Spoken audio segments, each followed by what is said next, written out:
The new Skinny Mini brush has a very familiar form, which not only gives it an inherent ease of use, because it's reminiscent of an object that you use every single day, but the actual form or design of the brush is very, very practical and easy to use.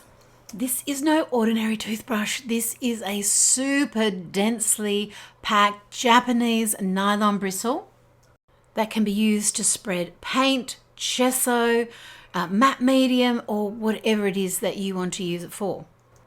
They say that necessity is the mother of invention, and that is true in this case. I wanted a brush that made creating backgrounds easier. The paint that I was wanting to use it with originally is the Layer Cake paint, and it works brilliantly with that. But here it is in action with the fabulous new Joyful Gessos from my collaboration with Creative Expressions. I'm using the colours Merry Melon and Thrilling Pink in a vintage book to create a whole new art journal. And you can imagine there's lots of pages, there's lots of prepping to be done. So having a tool that can work quickly and spread things fairly evenly but with character is not only a joy but a very practical art tool and friend. Usually when I'm working on these sorts of backgrounds, I don't even wash my brush out between colours. I just let that mix of colour happen at the beginning of the next painting cycle as the colour changes, and you just wash them out and clean them as you would a normal brush once you've finished.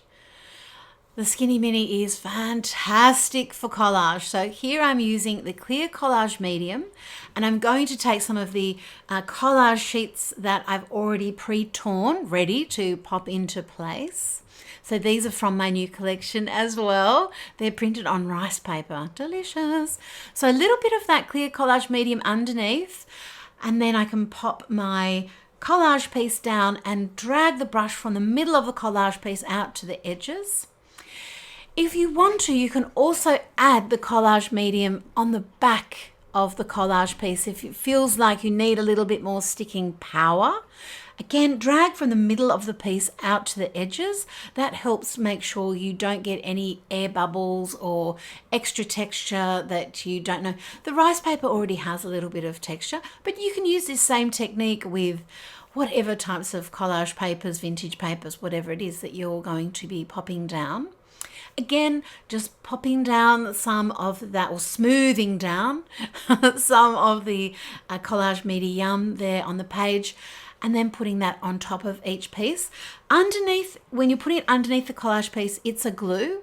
And when you're putting on top of the collage piece, you're sealing it.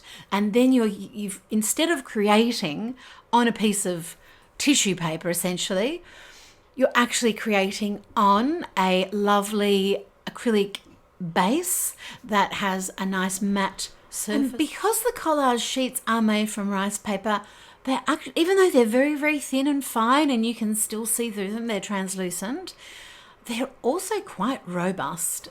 So if you're new to mixed media and new to collage, you will find this far easier than some other types of techniques. And if you are a dab hand at collage, you'll really appreciate the extra density of this paper, because it does give you a little bit more leeway in applying it and in avoiding texture and air bubbles. And then the other part of this new puzzle that I'm solving with these new tools is the brush itself. Because it's got that familiar handle, it's just it's so intuitive and easy to use. You'll really be amazed when you try it. And it's not a regular old toothbrush. And if you tried this with a regular toothbrush, no, that won't work. Now, things are dry enough that I can place my stencil over the top. This is the other part of the Dainty Dame stencil.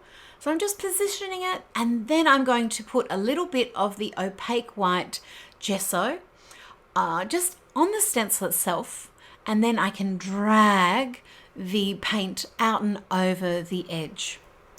Using acrylic paint with stencils can be a little bit hit and miss. If it's an abstract design and an abstract stencil and you're working on backgrounds and things, it doesn't matter if you get a little bit of ink seeping underneath or not a perfect impression on the stencil moves, that sort of thing. But if you're using a stencil that's a subject, like this is an actual face, we want it to have a fairly good impression, a crispy line. And this brush is fantastic with that. Now, we don't want too much water in the brush. That is where you're going to get your seepage. And we want a paint that has got a little bit of creaminess, a little bit of body to it. That's what makes the gesso perfect.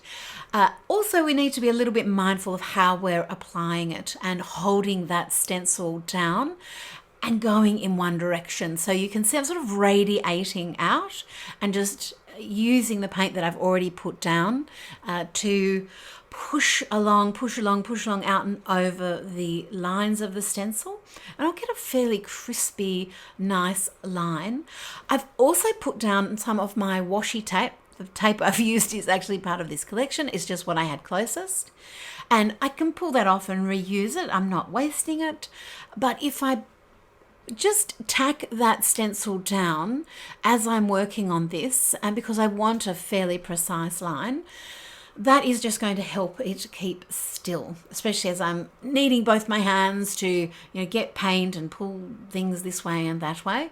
So I'm going over for a second little serving to add more opacity to the painted surface so that I get a nice crispy outline around my stencil.